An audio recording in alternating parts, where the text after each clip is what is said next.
Hola, ¿qué tal? ¿Cómo estás? Vamos a regresar a las breves o reflexiones breves acerca del protestantismo, el catolicismo. Y me gustaría comenzar por llamar a este video los errores al momento de leer y comprender las Sagradas Escrituras de los hermanos protestantes.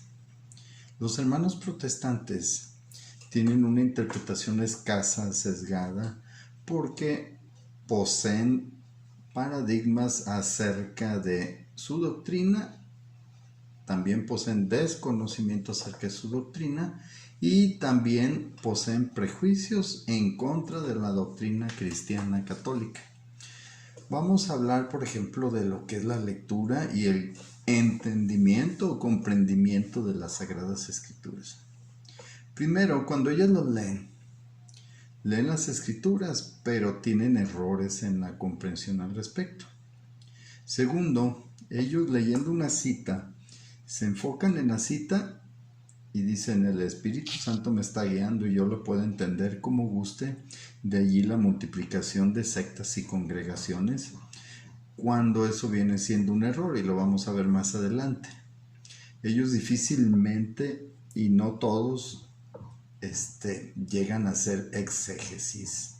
Muy pocos llegan a hacer exégesis, y aún así se quedan cortos y no hacen una exégesis objetiva o neutral. Por otro lado, ellos acostumbran que al leerlo están aislando partecitas y empiezan ellos a entender las Sagradas Escrituras en un sentido como una disyuntiva, o en un sentido solamente de una alternativa. Por ejemplo, ellos dicen o esto o lo otro, cuando las escrituras en su momento puede decir esto más esto más esto más esto, o esto más esto solamente. Y ellos, cuando interpretan las escrituras y ponen esa disyuntiva, terminan cometiendo errores de interpretación. También debemos precisar que las Sagradas Escrituras solo tienen validez en el marco del autor que la escribe. Por ejemplo, en el Nuevo Testamento. La Iglesia escribe el Nuevo Testamento durante el siglo I. La escriben, algunos son apóstoles, otros son evangelistas que no fueron apóstoles de Cristo, pero ellos son testigos de esos apóstoles. Por ejemplo, la Santa Iglesia, después en el siglo III, hace dos concilios, el de Cartago y el de Hipona, y establece entre 2800 documentos cuáles son esos libros inspirados. No quiere decir que los otros quedan excluidos del todo, sino que la Iglesia dice: estos son precisos, estos son inspirados, no tienen error porque son inspirados y son palabra de Dios. Los otros los toma como alguna referencia histórica, alguna consulta, aunque no son inspirados, pero sí nos pueden dar mucha luz acerca de los primeros cristianos. Veremos que la Biblia sostiene, por ejemplo, que solo en el marco del magisterio apostólico de la Iglesia puede hacerse una buena interpretación de las Escrituras, pues la Iglesia, como dice 1 Timoteo 3:15, es pilar y baluarte de la verdad. Ahora, iglesia solo hay una, no está diciendo tu opinión con respecto a las Escrituras es pilar y baluarte de la verdad. Esa es una falacia, un sofisma, porque muchos lo creen. Por ejemplo, Pedro, ya desde inicios en el siglo I, en Pedro 3:15 y 16, 1 Pedro, dice: tengan presente que la paciencia de nuestro Señor significa salvación, tal como lo escribió también nuestro hermano Pablo, con la sabiduría que Dios le dio. En todas sus cartas se refiere a estos mismos temas. Hay en ellas algunos puntos difíciles de entender, que algunos ignorantes e indoctos e inconstantes tergiversan, como lo hacen también con las demás escrituras, para su propia perdición. Y luego dice algo muy importante, 1 Pedro 3, 15, 16, tengan presente que la paciencia de nuestro Señor significa salvación. Segunda de Pedro 1:20 también dice, pero ante todo sabed que ninguna profecía de las Escrituras es asunto de interpretación personal. Aquí empiezan los errores porque ellos dicen, yo no necesito que nadie me explique, yo me encomiendo al Espíritu y yo lo interpreto como yo quiera, cuando no lo hacen exegéticamente. Vamos a empezar a ejemplificar esas situaciones. Ellos cuando dicen o es esto o es lo otro, toman por ejemplo un texto en 2 de Timoteo 3:16. Dice, toda escritura es inspirada por Dios y útil para enseñar, para redarguir, para corregir y para instruir en la justicia. ¿Qué significa eso? Que toda escritura es útil, o sea que es una herramienta que se puede ser utilizada. Sin embargo, ¿qué es lo que ocurre? Algo en ellos, debido a los dogmas protestantes, entienden que solo la escritura. Y aquí la idea es, toda escritura es útil.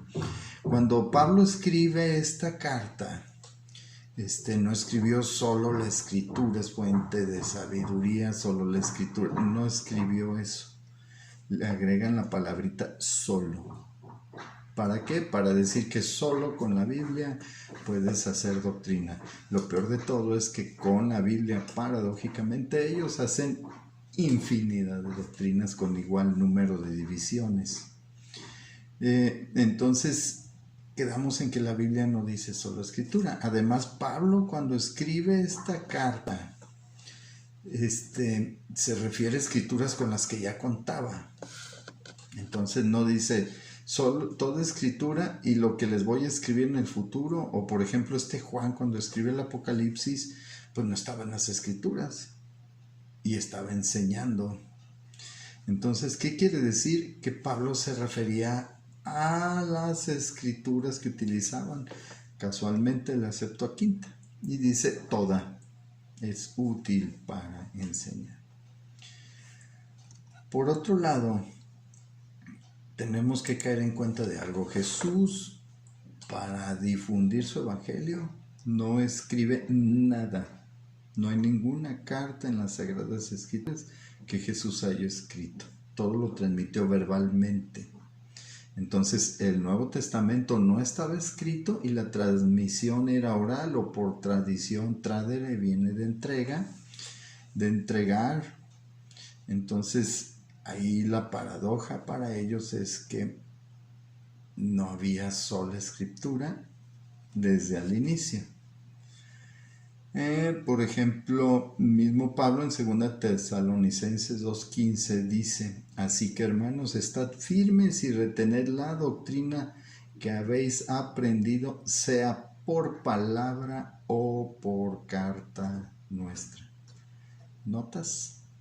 Está hablando por palabra, no está hablando de sola escritura. Así que cuando ellas 2 de Timoteo 3:16 dicen que solo la escritura, es como si Pablo se estuviera contradiciendo. Y ya quedamos en que no está diciendo solo la escritura.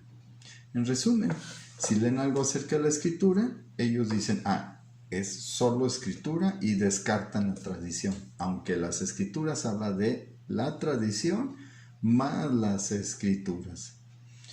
Entonces, terminan diciendo cuestiones sin fundamento, ni siquiera bíblico, porque la Biblia no dice solo la escritura. Finalmente ellos asumen solo escritura, sin embargo, cada pastor tiene sus propias tradiciones. Si no fuera así y no se estuvieran basando en tradiciones, pues obviamente nos daríamos cuenta de que serían una sola doctrina, pero no, hay unos que el rapto, que si no el rapto, que si Jesús es Dios, que si no es Dios, hay unicitarios, hay trinitarios, y así una infinidad de divisiones que tienen entre ellos. Vamos a ver otro ejemplo. Ellos leen lo siguiente, por ejemplo, en Efesios 2:8-9, dice, porque por gracia sois salvos por medio de la fe, Y esto no es de vosotros, pues es un don de Dios, no por obras para que nadie se glorie, y asumiendo lo siguiente ellos, y sin mayor entendimiento, dicen, ya ves, es solo, o sea, dicen solo, ya descartan todo, solo por la fe puedes salvarte. Si bien es cierto que requiere la fe para salvarte, no está diciendo solo por la fe, está mencionando la fe como uno de los elementos requeridos para salvarse.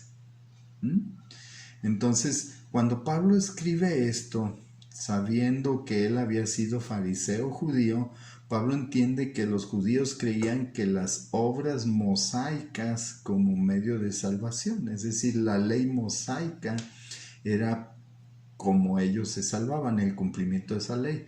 Pero Pablo no se está refiriendo a las obras de caridad, a las obras de amor al prójimo, como veremos en la siguiente cita que le escriben también. Romanos 3, 26, 28. Porque sostenemos que todos somos justificados por la fe y no por las obras que la ley exige. Nótese que habla de las obras de la ley. Bien, hay obras de caridad. Después Pablo hace una comparación que dice que la caridad y la fe son necesarias, pero que la caridad es más importante. Segundo, ellos asumen que nosotros decimos que nos salvamos solo por las obras, o sea, solo si nos portamos bien nos vamos a salvar, y que no se requiere la fe y que estamos descartando la fe. Para empezar, eso no es doctrina católica. La doctrina católica te dice, requieres de la fe, y esa fe debe estar respaldada por las obras. Es decir, es como si fuese una moneda y tiene dos caras. Bien, ¿por qué? Porque las obras por sí mismas sin la fe se refiere a filantropía, pero no, también debe haber fe para salvarse. Entonces es fe más obras, no es solo fe. Bien, y afirman ellos con algunas citas o con esta cita que les acabo de mencionar, que es solo por la fe. Nótese que no dice solo. Vamos a ver, Romanos 2, 5, 8.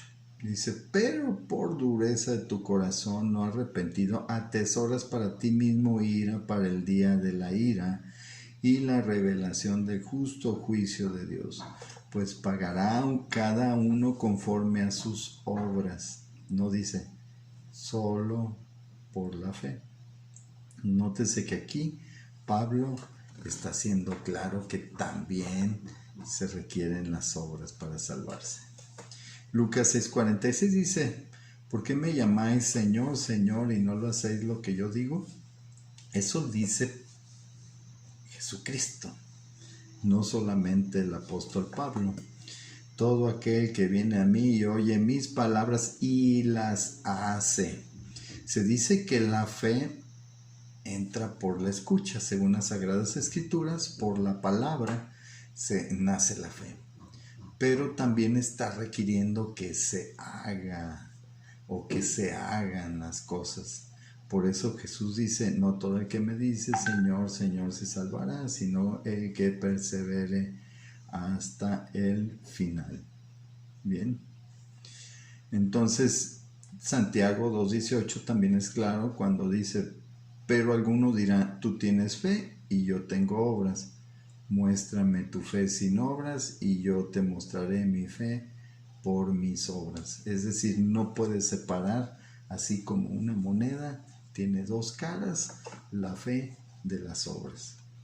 Vamos a ver también cuando Jesús habla del juicio de las naciones, en Mateo 25:31, que dice, cuando el Hijo del Hombre venga con gloria para juzgar a las naciones y a todos los santos con él, se sentarán en su trono y serán reunidos delante de él todas las naciones. Luego ahí empieza a decir, ven y a los de la derecha, que son los corderos, vengan a mí, benditos de mi Padre, porque tuve hambre y me dieron de comer, tuve sed y me dieron de beber, estuve enfermo y me visitaron, estuve preso y me visitaron, estuve desnudo y me vistieron. y los recibe. Posteriormente a los cabritos que están a su izquierda, le dice, apártense de mí, malditos, porque tuve hambre y no me dieron de comer, tuve sed y no me dieron de beber.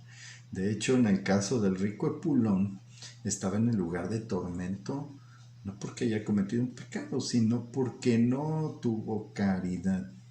Bien, entonces se requiere fe y obras. Y ellos entienden solo fe por una sola cita o por citas que están sesgadas o por citas que más bien que leen sesgadamente y no comprenden. Vamos a ver otro ejemplo. Cuando dice la Biblia, hay un solo mediador entre Dios y los hombres, ellos asuman, por lo tanto no necesitamos ni a María, ni a los santos, ni a la comunidad, ni a toda la iglesia, porque la salvación es personal, solo entre Jesús y yo. Claro que eso no lo dice la Biblia en el sentido que lo toman. Les voy a leer la cita. 1 Timoteo 2:5, porque hay un solo Dios y un solo mediador entre Dios y los hombres, Jesucristo hombre. Bien. Sin embargo, en realidad, al final ellos no siguen esa premisa que tienen, porque al final van con su pastor y dicen, pastor, ore por mí. Entonces dices, oye, yo hago los santos y a María a un lado o a las oraciones de los católicos de la comunidad por otros católicos, porque solo hay un mediador entre Dios y los hombres. ¿Y qué es lo que ocurre? Que lo que sí aceptan es que su pastor sí es intercesor o mediador. Bien. Pero también hay un tema que es diferente, la mediación de la intercesión. La mediación de lo que habla es de cuando hay un conflicto entre dos partes, el mediador lo que hace es subsanar ese conflicto y conciliar. Sin embargo, un intercesor, ¿qué es lo que hace? Cuando hay alguna necesidad, el intercesor va y pide por el otro un favor, una gracia, etc. Entonces, vamos a ver ejemplos en las Sagradas Escrituras de intercesores. Y que no confundan mediador de intercesor y que no digan solo Jesucristo puede ser el único intercesor, tomando la cita del mediador. 1 Timoteo 2. Los exhorto ante todos a que hagan rogativas, oraciones y peticiones y acciones de gracias por todos los hombres. Es decir, hagan intercesión por todos los hombres. Así de sencillo. María, por ejemplo, en las bodas de Caná intercede por los novios, aunque Jesús dice no ha llegado mi hora, al final termina haciendo caso a María porque intercede. Hay otras citas, por ejemplo en Mateo 15:21, y saliendo Jesús se retiró a la región de Tiro y Sidón. Entonces una mujer cananea que había salido de aquella región comenzó a gritar, Señor, hijo de David, ten misericordia de mí, mi hija está terriblemente endemoniada. Pero él no le contestó nada. Y acercándose sus discípulos le rogaban, atiéndela, pues viene gritando tras de nosotros. Ya sé que vas a decir, bueno, es que estaban vivos. Estamos hablando si hay o no mediación. Ya lo de vivos o no vivos, ese es otro tema aparte. Y Jesús respondió, no he sido enviado sino a las ovejas perdidas de la casa de Israel. Pero acercándose ella se postró a él diciendo, Señor, ayúdame. Y él le dijo, no está bien tomar el pan de los hijos y echársela a los perrillos. Ella respondió, sí, Señor, pero también los perrillos comen las migajas que caen de la mesa del amo. ¿Ven? Entonces vamos a ver que sí hay intercesión y no es solo Jesús, es el único intercesor. Así de sencillo. Cuando ellos leen su cita, le dan una pésima interpretación. Además, cuando dicen solo Cristo salva, se les olvida que la Biblia dice que la iglesia es el cuerpo de Cristo. Sométanse uno a otros por reverencia a Cristo. Vamos a ver. Efesios 5:22. Esposas, sométanse a sus propios esposos como el Señor, porque el esposo es cabeza de su esposa, así como Cristo es cabeza del Salvador de la iglesia, la cual es su cuerpo. ¿Qué quiere decir? Que sí hay medios que Cristo establece para la salvación, y ese medio es su propio cuerpo, que es la iglesia.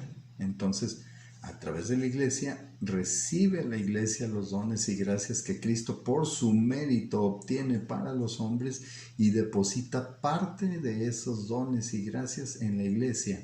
Es lo que nosotros llamamos los sagrados sacramentos. Vamos a ver otro ejemplo, es el cuarto y último. Cuando leen, por ejemplo, la siguiente cita, entienden en relación a los obispos. Primero de Timoteo 3.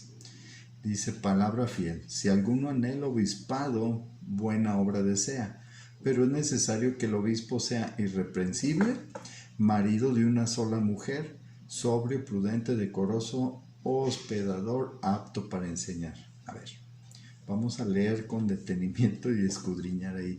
¿Por qué dice marido de una sola mujer y no dice solamente casado? ¿Bien? ¿Sí notan eso? Cuando dice marido de una sola mujer, es obvio que al inicio del cristianismo había muy pocos cristianos, entonces el nombramiento por parte de los apóstoles, sus sucesores, los obispos en las comunidades que iban estableciendo la iglesia como sucesores de los apóstoles, pues no había muchos que fueran solteros. Bien, entonces había algunos que se convertían al cristianismo, pero ¿qué pasaba? De que eran casados con varias mujeres.